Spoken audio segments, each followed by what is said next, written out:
Victor Harlan, a billionaire CEO infamous for his arrogance and prejudice, steps out of his limousine one morning and notices a janitor Miguel quietly repairing a broken toy for a child outside the corporate tower. A man with nothing, giving everything. What happens next is unbelievable. Victor Harlan's life is a fortress of glass and steel.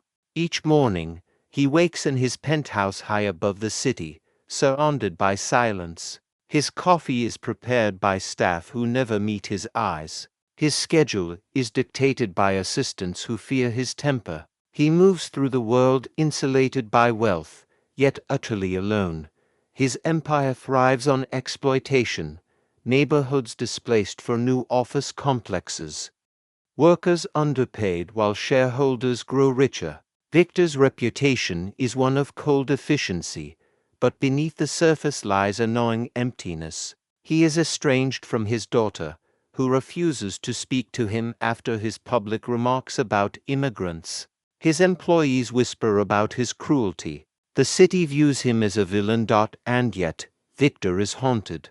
Each night, he stares out at the city lights and wonders why, despite his billions, he feels hollow. His health is faltering, chest pains, fatigue, and though he hides it, the fear of mortality gnaws at him. Meanwhile, Miguel the janitor lives in a cramped apartment with his wife and 2 children. He works double shifts to keep food on the table. Despite hardship, Miguel radiates kindness. He repairs broken toys for neighborhood kids, shares meals with hungry neighbors, and greets everyone with warmth. His hidden nobility is his resilience, his ability to give, even when he has nothing. The inciting incident comes one morning when Victor collapses briefly in his office. As paramedics rush in, he notices Miguel quietly helping a frightened child in the lobby. That small act of kindness pierces Victor's armor. For the first time, he sees humanity not as weakness, but as strength. This moment sets the stage for their worlds to collide. Victor Harlan's collapse in his office leaves him shaken. After the paramedics leave, he steps into the lobby, still pale, still rattled. That's when he sees Miguel the janitor kneeling beside a little girl whose toy doll has broken. Miguel's hands are rough from years of labor, but gentle as he carefully reattaches the doll's arm with a piece of tape. The girl beams, clutching her doll as if it were brand new. Victor watches silently. Here is a man who earns less in a year than Victor spends on a single dinner, yet he gives freely of his time and care. For Victor, it's disorienting. He has spent decades believing kindness is weakness, but Miguel's quiet act feels stronger than any boardroom victory. Victor approaches, awkwardly. Why bother fixing that? It's just a toy, he mutters. Miguel looks up, smiling. Because to her, it's not just a toy. It's her friend. That simple answer unsettles Victor. For the first time, he feels the weight of his own emptiness. The next day, Victor notices Miguel again, this time struggling to pay for groceries at a corner store near the corporate tower. Without thinking, Victor steps forward and covers the bill. Miguel is stunned. "Sir, I can't accept this," he says, his voice trembling. Victor insists, but not arrogantly. "Consider it a thank you for fixing that doll." Miguel nods slowly, dignity intact. "Then I'll accept it. And I'll make sure someone else benefits too." That moment plants the seed of trust. Victor, used to transactional relationships, is surprised by Miguel's gratitude. It isn't desperate, it's gracious. Miguel's humility disarms him. Later that evening, Victor reflects on the encounter. For the first time in years, he feels something stirring inside him, a sense of connection. He begins to wonder if kindness could be more powerful than wealth. Before we continue with this incredible journey, I spent countless hours researching and crafting this story to bring you something truly meaningful. If stories like this touch your heart and you want to see more acts of kindness that restore faith in humanity, please subscribe and hit the notification bell. It means the world to me and helps these important stories reach others who need to hear them. Now, let's see what happens next. Victor begins noticing Miguel more often. At first, it's coincidence passing him in the lobby, seeing him mop the marble floors late at night. But soon, Victor seeks him out. He asks questions, awkwardly at first. How long have you worked here? Do you enjoy it? Miguel answers with humility, never bitterness. Over time, their conversations deepen. Miguel shares stories of his children, how his daughter dreams of becoming a doctor, how his son sketches superheroes on scraps of paper. Victor listens, surprised by the warmth in Miguel's voice despite his struggles. Victor starts small, leaving envelopes of cash anonymously, arranging for Miguel's children to receive scholarships. Miguel suspects Victor's involvement, but never confronts him directly. Instead, he continues to treat Victor with dignity, as if kindness were a shared language. The community begins to notice changes too. Miguel's neighbors see him smiling more, his children thriving. Word spreads that someone powerful is quietly helping. Some are skeptical, others hopeful. For Victor, this is the first time he feels his wealth is being used for something meaningful. But transformation is never smooth. One evening, Victor's board of directors confronts him. Rumors of his charity have reached investors, who fear he's losing focus. We built this company on strength, not sentiment, one executive sneers. Victor feels torn between the empire he created and the humanity he's rediscovering.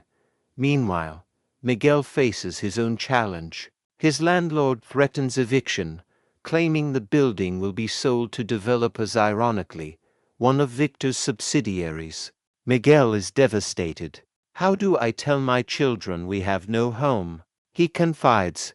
Victor realizes the cruel irony. His own empire is the source of Miguel's suffering. For the first time, he feels shame. He wants to help, but Miguel resists. I don't want charity. I want fairness. I want dignity.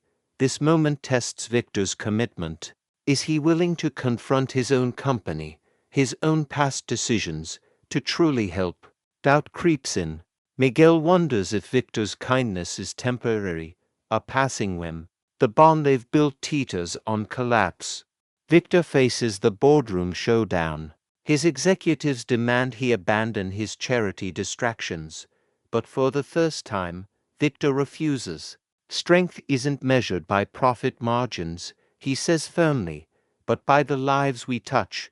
The room falls silent. Victor realizes he has crossed a line. He is no longer the man they once feared, but someone willing to risk his empire for humanity. Meanwhile, Miguel's eviction looms. Victor confronts the developers, his own company, and halts the project. He arranges for the building to be renovated instead of demolished, ensuring families like Miguel's can stay. It's a radical move, one that shocks the business world. But Victor doesn't care. He has chosen people over profit. The community rallies. Neighbors volunteer to help repair the building. Victor funds the effort, but insists it be a partnership, not a handout. Miguel leads the charge, organizing families, painting walls, fixing plumbing. For the first time, Victor works alongside them, his hands blistered, his suit replaced by work clothes. The billionaire and the janitor, side by side. Months later, Miguel's children thrive. His daughter receives a scholarship to medical school. His son's art is displayed in a local gallery. Miguel himself is promoted to facilities manager, respected for his leadership. Victor, too, is transformed. His health improves. His estranged daughter reconnects after hearing of his actions. I never thought you could change, she whispers through tears. Victor replies, neither did I. The celebration is heartfelt. The community gathers in the renovated building, now a vibrant center of hope. Victor stands among them, not above them. He feels joy not from wealth, but from belonging. The story returns to the opening image. Miguel repairing a child's toy. But this time, it's different. Victor watches proudly as Miguel helps another child, and then Victor himself kneels down to assist. The roles have shifted. Victor is no longer the detached billionaire, but a man who understands the power of kindness. Miguel smiles. See, it's not weakness, it's strength. Victor nods, tears in his eyes, and it's contagious. The ripple effect begins, neighbors helping neighbors, children inspired to give, families united. Kindness spreads, transforming not just to men, but an entire community. Months after the transformation, Victor Harlan's life looks entirely different. He no longer hides in his penthouse, isolated from the world. Instead, he spends time in the very neighborhoods his company once displaced. He funds community programs, but more importantly, he shows up listening, working, and learning. Miguel continues to thrive. His daughter is excelling in medical school, inspired by the chance Victor gave her. His son's artwork now supports local charities, proving that creativity can be a force for change. Miguel himself has become a leader in his community, not just managing facilities but mentoring young workers, teaching them the value of dignity and perseverance. The ripple effect is undeniable. Families who once felt powerless now see hope. Children grow up believing kindness is strength. Victor's story spreads beyond the city, inspiring others to reconsider how they use their influence. Victor's journey reminds us of a universal truth: kindness has the power to transform even the hardest hearts. Wealth, status, and privilege mean nothing without compassion. What began as a billionaire's health scare became a movement of humanity, proof that one act of kindness can ignite countless others. This story isn't about perfection. Victor was flawed, deeply so, but his willingness to change shows us that redemption is possible, that compassion can bridge divides of race, class, and prejudice. It's a reminder that no matter where we come from, we all share the same need for connection, dignity, and love. Stories like this remind us that extraordinary kindness exists all around us. If this touched your heart, please like this video. It helps more people discover these inspiring stories. Subscribe for more tales of human kindness that will restore your faith in humanity. And most importantly, look for opportunities in your own life to be someone's unexpected blessing. What act of kindness will you perform this week? Let me know in the comments below. Thank you for watching, and remember, you have the power to change someone's entire world.